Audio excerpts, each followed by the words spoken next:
डिकोय साहेब काय नक्की निर्णय घेतला आपण ठाकरे गटाचे उमेदवार म्हणून अर्ज भरला? 3 दिवस जिल्हाभर सर्व नगरपालिकेच्या प्रमुख लोकांना या निवडणुकीत माघार घेण्याचा निर्णय घेतला. काय कारण आहे साहेब निवडणूक माघार घेण्याचे? काय आता सर्व बोलता येणार नाही, माईक समोर बोलता अपक्ष भरला. पालकमंत्र्यांची भेट झाली का? का बोलणं झालंय का? काही शब्द मिळाले का? पालकमंत्री असू द्या, सर्व पक्षातले माझे मित्रच आहेत, त्यामुळे बीटीकाठी होत असतात आजकाल.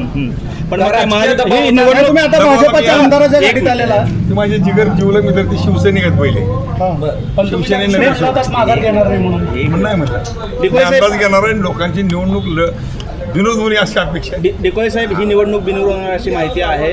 आणखी कोण कोण त्याची काय कल्पना नाही. विरोधी गटात सुद्धा काय सगळ्यांनी त्यांची कोणाची चर्चा नाही. प्रत्येक जण आपापल्या स्वतःसाठी प्रयत्न करतो. काल वेळापूरमध्ये सुद्धा बैठक झाली होती, आमदारकीच्या बैठकीला उपस्थित नव्हतो मी. काल मी सर्व प्रमुख नेत्यांना भेटून आलो. काल जिल्ह्यातील सर्वच नेत्यांना भेटलो. कालही अकलूजमध्ये खासदार साहेब भेटलो, जानकर साहेब भेटलो. बैठक वगैरे सगळा प्रकार नव्हता. पण मग काय त्यांनी काय सांगितलं? माघार घ्या असं सांगितलं की नाही? या चर्चेत नाही उमेदवार निघाला अशा पद्धतीने.